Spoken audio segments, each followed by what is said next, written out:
Hey, before we get started, don't forget to like, comment, subscribe, and hit that notification button.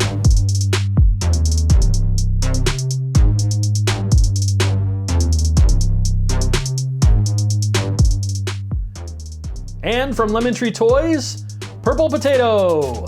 This is their homage to the Revenge, the ship which Unicron gives to Galvatron in the 1986 animated movie, and which also happens to transform into a version of Shockwave.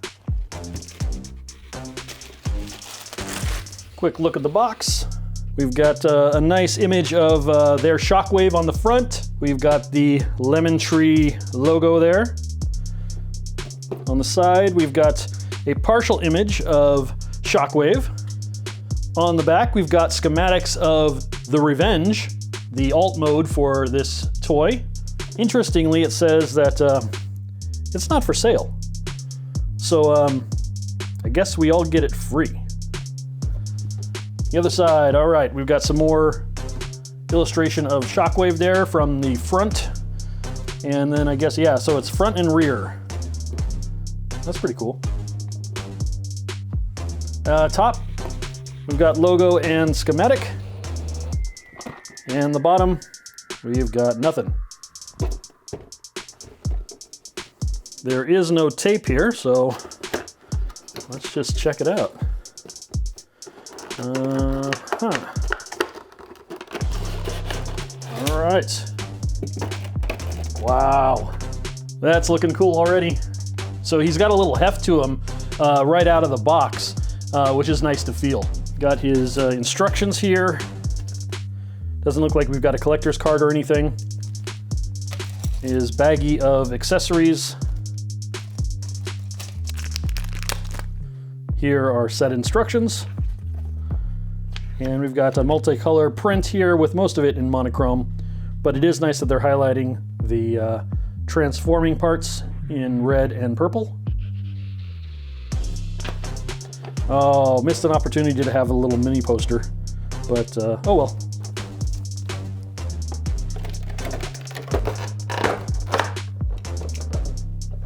All right, will he stand right out of the box? Yeah, he stands after a fashion. Nothing else in the plastic. All right. So, first impressions. His arms look a little short, but maybe there's something we can do to lengthen them. Maybe he was just packaged this way. Finish is looking pretty nice. It's got this, nice purple plastic here. Not quite metallized, but kind of a nice matte. That kind of makes it seem like it's a little metallized. Has a decent weight in my hand. These details on the turbines up here look pretty nice. Ooh, they've got some of that Shockwave translucent purple. That's cool. Accessories. It's going to be part of the flight stand, I believe. Ah, yeah. Got to have this for his blaster, right? And it's actually real metal coil, which is pretty cool. Doesn't quite give it the hose effect, but it does give it the hose effect, but it's not an actual hose, it's a spring.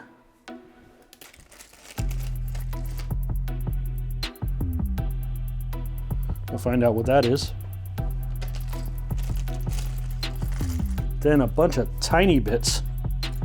Got some blast effects. Got his blaster. Got another blaster. Got some tiny Spire add-on pieces. And looks like a couple more blast effects. Pretty nice looking. And some pieces of something. And, ooh, yeah, maybe a really, really tiny piece right here. Unless that's just a piece of junk. Ooh, better not lose it though. So there you go.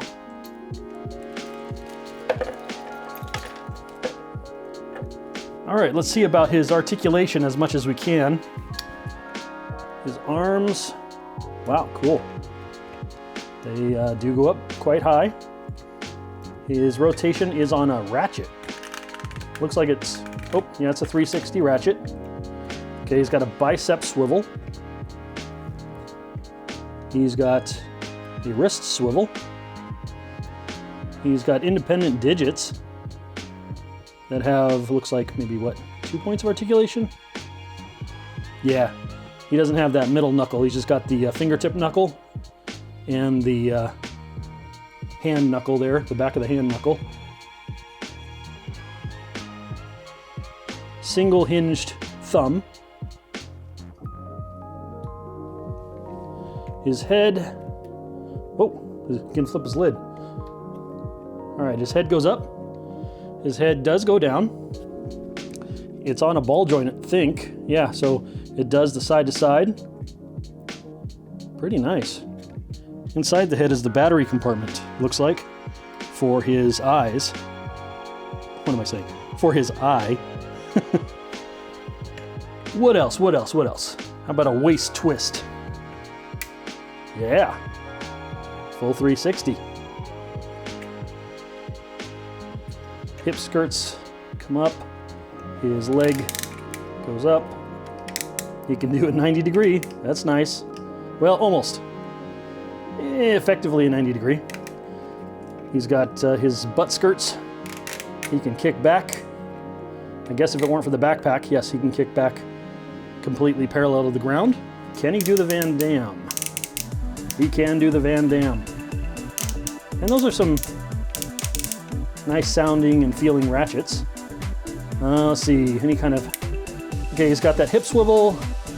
It's good on the internal swivel, not so good on the out. Maybe these... Oh, these can move. Okay, these are part of the transformation, I guess. So does that mean he can move further? Yeah, he can move further. So if you need to adjust these panels, he can move further in his leg twist. I imagine that's part of the transformation. So there's that. He's got a knee swivel, and his ankle tilts in, ooh, and out, and then he's got a heel spur which can move, and but it, so it can move down. So if it moves down, yeah, he can do a pretty good toe down there. Looks like he's got a better tilt in than maybe he does. No, he's got a good tilt out too. All right. Toe up, not much of a toe up. So toe down, toe can go much farther down if you can kick that heel spur down, looks like, but not really a toe up. Okay, he's got a little bit of a toe up. Not bad, not bad. All right, how about that ab crunch? Whoa. He does have a tiny ab crunch. That's not nothing. Not great, but it's not nothing. Can he do that and swivel? Yeah, he can. Huh, all right. Oh, he's got kind of a butterfly going on the shoulder. So not only can he go up and rotate, not back, but he can swivel forward. So he can kind of go more across the body. That's neat, right on. And then these engines, looks like they have all sorts of maneuverability. All right, so far, so good. And he does have this translucent purple chest, which is a cool thing to see, and silver accents behind it. So, very G1. And let's get him into a pose. Thought you might like to see that he can do the Michael Jackson Smooth Criminal. How's that for a purple potato? I have to say that I'm impressed with the mold. I'm a little concerned that he might be a little bit of a parts former. His hand doesn't just fold up and go into the forearm to exchange it for the blaster. It actually has to come off, but it does give you the option to have two blasters or two hands. These couple of little spikes here came out of the package as 4 pieces. So this little spire actually went into this other piece. It's not in the instructions to do this, but it looks like this is actually part of the nose of the spaceship, the 2 prongs at the head of the spaceship.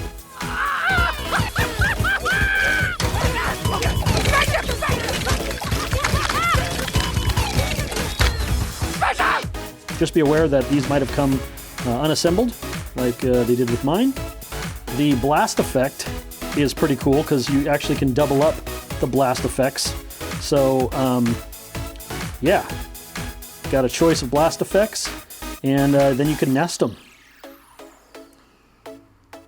That's pretty sweet. And it does go on the tip of the blaster. So how's that? Pretty awesome, right? And just to run all the tests, there you go. You've got like a sustained fire blast instead of that initial blast where everything's just exploding out of the barrel. And it's got a nice translucency, you know, the light bounces off it well. Looks like there's a bubble right in the middle of it, but hopefully that just adds to the refraction for you. I will say that I'm a little concerned that the diagram here shows these 3 tiny pieces there, and I only am finding 2 of them.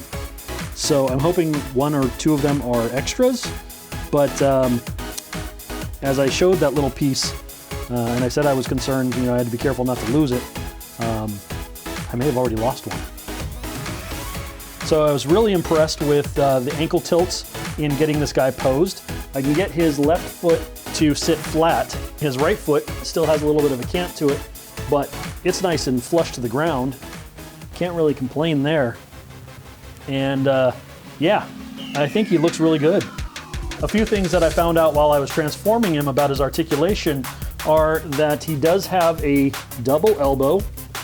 So that is definitely cool. He can almost do the 90-degree bend there. Excuse me, 180-degree bend. I'll get my degrees right one of these videos. And this shoulder is very cool in that it can come down. So it does pop this little panel up, but you can lower the arm so that he has his arms kind of slung low. Like if you want him to be dejected or a zombie or something, you can just have him having those arms hang limp. But that is a double joint there, so it is posable, flexible. You can bring it up into more of a stern, you know, kind of strong stance. You can wing it out and get him posed dynamically. So yeah, the articulation on this guy is kind of surprising. He turned out to have more of an ab crunch than I originally saw. So he's got like 2 clicks of articulation there for his ab crunch. All right, let's get him into alt mode.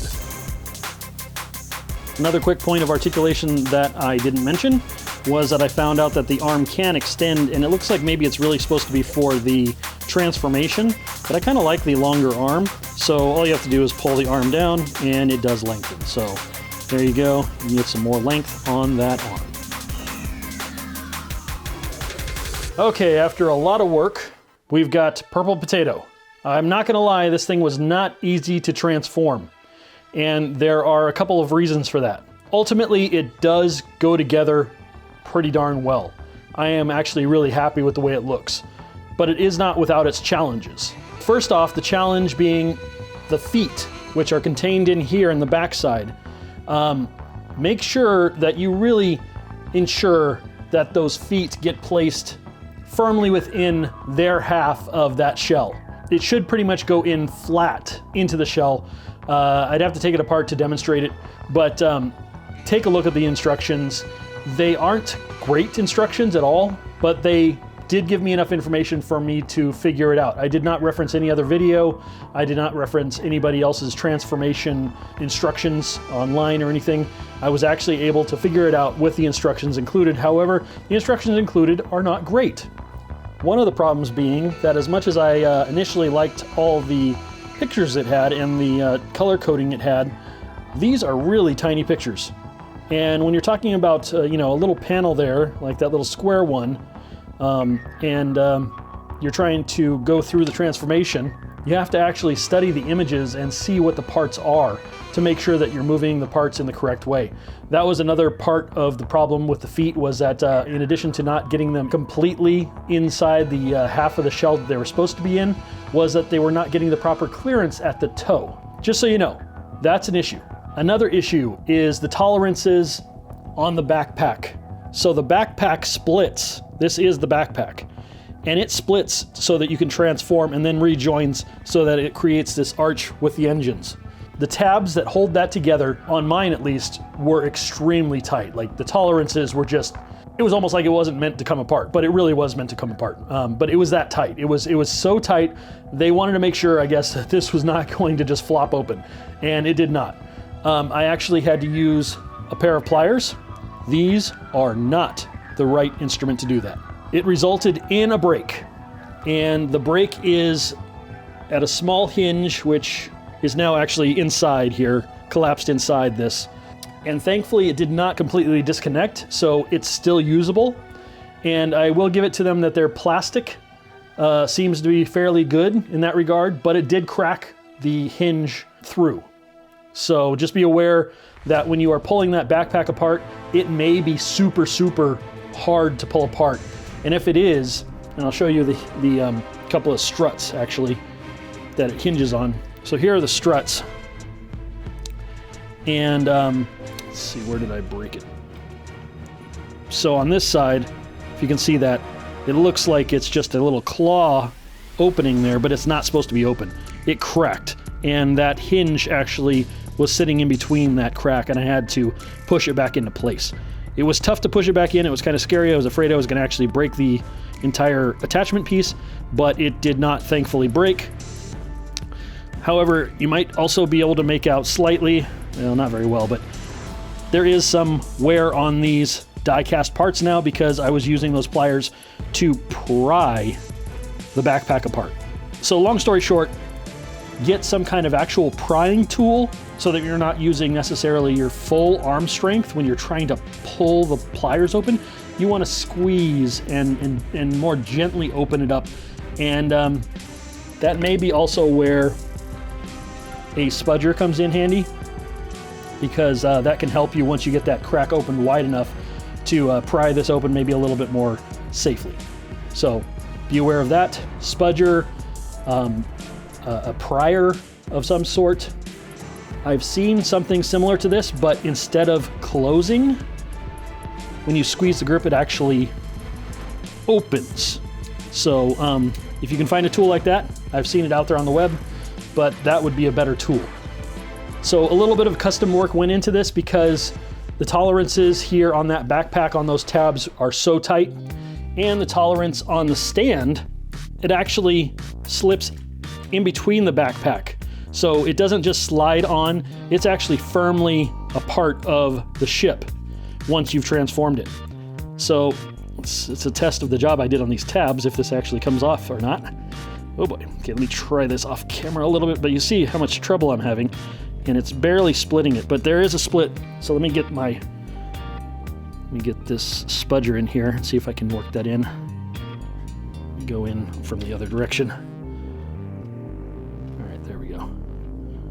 So another thing that's actually holding it on is the stand, because the stand does slide into the backpack. So it actually creates its own resistance. And wow.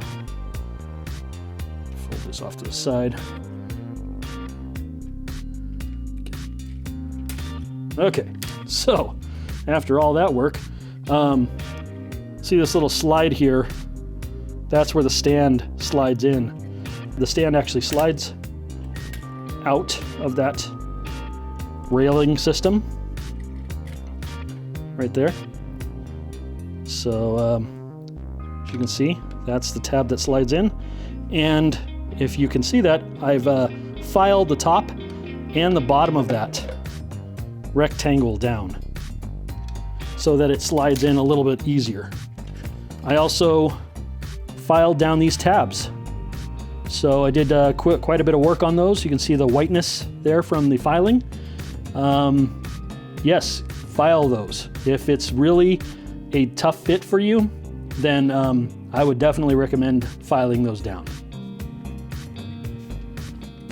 And to file those down, I used a nail file, or emery board as they're called, and there's a coarse side and a fine side. I'm not exactly sure which one is which, but I used both, as you can probably tell. And I found these at one of my local Walgreens. So yeah, they're not like hard to find. Just go to a drugstore and you should be able to find these emery boards. They're disposable. Came in like a pack of 25. So you got plenty of them. And I'm not offering this as a how-to, but just a little bit of advice. When you are filing those tabs down, I wasn't sure which sides were the thicker sides, so I just kept filing and changing the angle, test fitting, changing the angle. So, you know, if it still felt like it was way too tight for me to put back together, then I pulled it apart and I continued to file. Don't go crazy filing first. File and then fit until you're comfortable with how tight or loose it is. So there still is some resistance, more on the back tab, which is the harder one to file, than the front tab. So there you go. That's the backpack.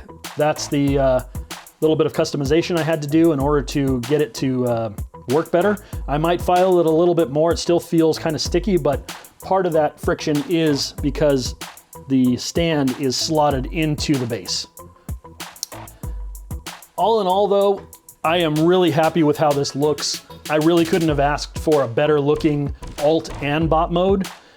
This thing does deliver. You can see these paint accents and colorations just match really well. Like the blue there on the side of the hull matches this spire here.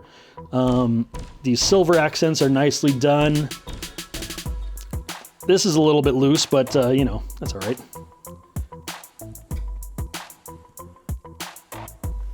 And as you can see, it looks like the '86 movie Ship Revenge.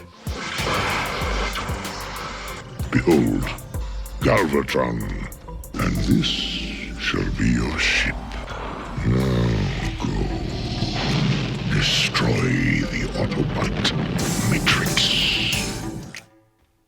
And you see this plastic is a different color, but it's pretty much a match. Actually, it is a match to the spire as well.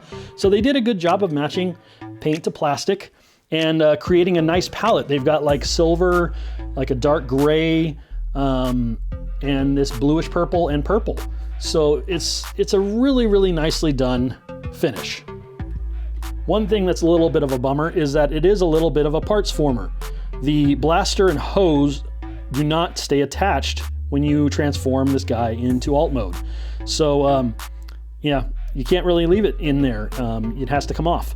It would be nice if it had been able to wrap up inside the alt mode, but it does not.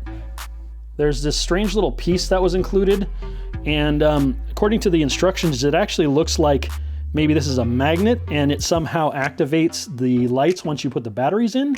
I've never seen a device like this before, but if you can make this out there in that topmost illustration, there's the piece, and it looks like you put the metal portion in the cylinder there up to Shockwave's eye.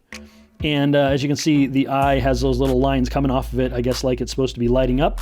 And in his head where the red is, that's where the batteries go, as you can see right there. And then also, in this illustration here, you can see there that little part is, and it looks like you activate the light. Maybe you have to activate it twice, I don't know, but it shows the little tool being used top and bottom of the engine. And there is a little chip back there. If you remove the thruster part, you can see a little chip. I guess it's got an LED on it. And I guess that's how you activate that. There aren't any actual on-off switches as far as I've seen, so it'll be interesting once I get the batteries in this thing to actually see how exactly that works. And let's get a 360 appreciation of him here in his alt mode. It just looks good right off the bat. The lights shine off of it nicely. The matte finish of the purple is a really good look for it. The sculpting is really nice. It fits together well, as you can see here with the bridge. It just has a lot going for it. There are textures, nice paint apps, some translucent elements. It's just a really good looking interpretation of the Revenge. A little bit of trivia, according to the designer Fleur O'Derry, This ship was intended to be shown upside down. So Lemon Tree Toys Purple Potato, aside from being a pain in the potato to transform initially, it is possible and it is a cool figure. I am really happy to include him as part of my Unicron collection. The arrival of Unicron is imminent. I actually did get my notification saying that the shipment was going to be coming, so that's on the horizon. I'll just try to make sure that Unicron stays away from our stream, from our signals. All right, you know what time it is. It's time for the Transformers Time Warp MP Scale Comparison Test. So here we have Lemon Tree LTO3 Purple Potato, aka Shockwave, and let's first check him out compared to his Masterpiece counterpart, MP29 Laserwave, aka Shockwave. You know, when I first pulled Shockwave out of the cabinet for this comparison, looking at him with fresh eyes after seeing Purple Potato's Shockwave, it seemed so basic looking at him. I really like the way Purple Potato looks in comparison to MP29.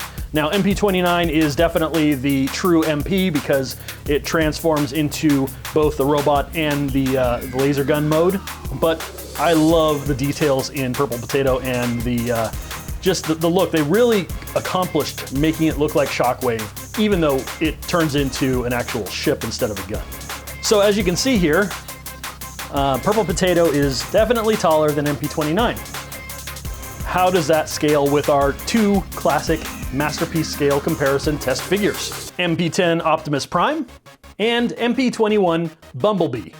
Okay, Bumblebee's a little bit offline, but you know, you have Optimus Prime there. So according to the scale chart here, if we look at Shockwave compared to Optimus Prime, the top of Shockwave's ears should come up about to the top of Optimus Prime's chest. So looking at our two figures here, in the top of Optimus Prime's chest, there's the ears. Oh. Something like this. Okay, maybe this isn't gonna work. Was never really done this before, but okay, there you go. So definitely not MP scale. A little bit taller than the scale.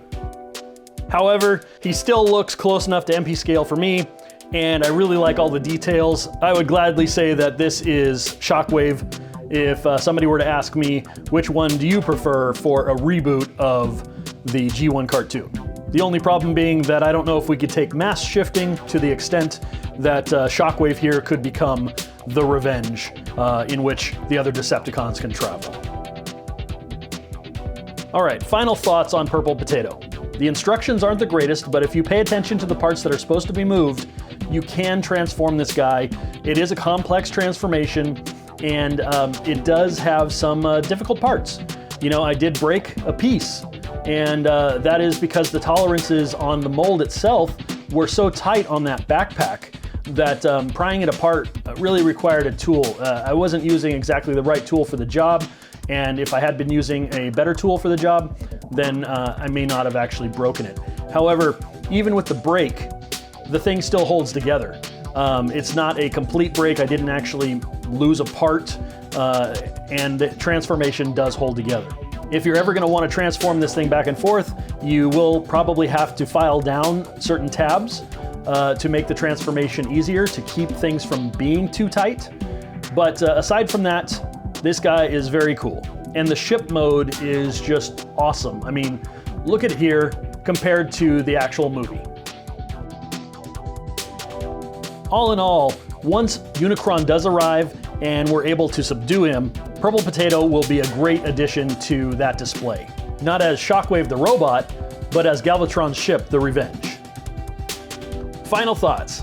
We've got an expensive egg and a high-flying potato, both of which I'm going to enjoy as part of my collection, but I don't see myself using the light, sounds, and movement of Dr. Egg too much, and Purple Potato will probably be in alt mode most of the time once my HasLab Unicron is on display. This concludes the recent Unicron-related toy reviews in preparation for the arrival of HasLab's War for Cybertron Unicron, the largest official Transformer toy ever produced. Be on the lookout for that review coming sometime soon. And that's it, Geek Gals and Geek Guys. I'm Mike. Thanks for joining me for another episode of Transformers Time Warp. If you're a fan of Transformers Prime, check out my episodes of Transformers Prime Time, where I unbox and review Transformers Prime stuff. Hit those like, subscribe, and notify buttons and leave a comment. And until next time, be well and happy collecting, everybody.